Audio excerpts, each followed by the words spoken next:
Hey guys, wanted to go ahead and do a review of the Kiwi Ears Belle, and to go from there. I actually really like this IEM, and by the way, I bought this for my own money, as with all my other IEMs here. What I'm going to do first is I'm going to go ahead and put some notes on the screen. Please note that whatever is on the notes is actually not discussed in the video. There's just different aspects, but I strongly recommend checking it out. I wanted to go ahead and talk about the Kiwi Ears Belle. What we're going to do is mainly just talk about the sound signature of what this sounds like, and I may actually go a little bit extra because I actually like these IEMs a lot. Basically, if I had to describe the sound of this is a warm tilted IEM with a little bit of a presence boost. I don't know if that's the right word, but in microphones they call it presence boost. Presence boost means that there's a little bit of like treble boost, right? So in general, if I had to break this down piece by piece, I'll talk about bass, sub-bass, female vocals, male vocals, soundstage, sibilance, monitoring, and flaws. Okay, so bass is great on these. I actually ranked it like grade of B. I think it's really good. It's punchy. It's got a lot of power.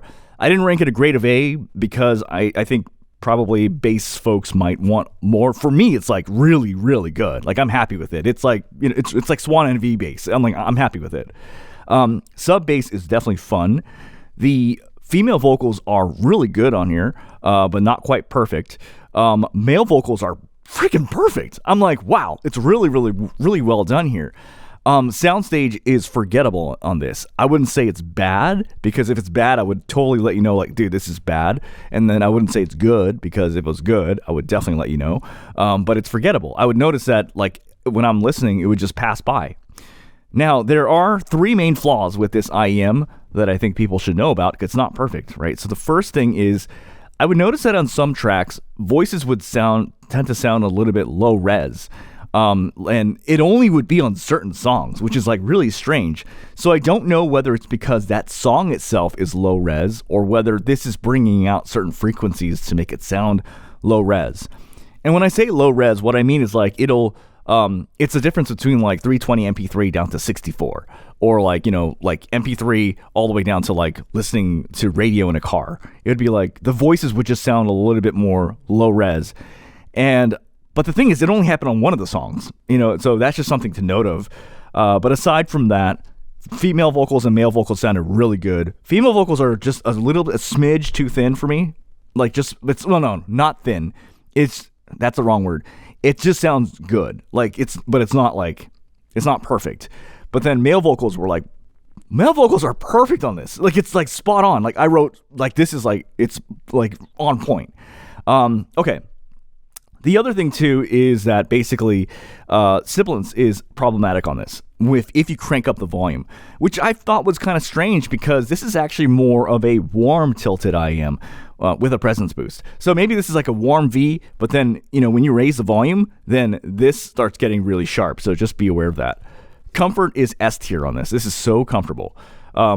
Okay, well, let's go ahead and use the riptop graph to get a sense of where this sit, and to go from there. So these, I would say, are bright or neutral bright, right? So this is the Truthier Hexa, 7Hz Sonus, Moondrop Chew 2, Sound Notes 0 Original, Moondrop Blessing 3, and then this is the Kiwi Ears Cadenza. So these are, I would say, either bright or neutral bright, so it's warmer than these. This is one step a little bit warmer than that. So this is the Truthier Fola with the D nozzle. This is the Kiwi Ears Orchestra Light. This is the Dunu Titan S. This is the Studio 4. These are my favorite IEMs, by the way. That's not on here. These are a little bit less bright, slightly, compared to this. So we're going one column that way. It does not belong here either. So it's more of a warm IEM. So let's go ahead and break it down piece by piece. So it's not too far off from the Zigot Lush in terms of warmth. Compared to the DD High Surface, the DD High Surface is a little bit more soupier warmer. Compared to the Mega 5 EST, to me, the Mega 5 EST is a little bit warmer. Compared to the Dunu SA6 Mark II, it's warmer than the Dunu SA6 Mark II. Compared to the Truthier Pure, I feel like they're pretty close in warmth. Compared to the Dusk, I feel like the Dusk is a little bit warmer, just slightly. But it's not a warm neutral IM. It's actually more closer to V-shaped. So here's a bunch of V-shaped IMs, and I'm going to talk to you subjectively about it. So here, compared to the Theo Audio Hype 4 Mark II, this is much more intense, in my opinion. Compared to the Tongzu Wanner 2, it's, in my opinion, it's much better than the Tongzu Wanner 2, and it's a little bit more warm tilted compared to the Tongzu Wanner 2.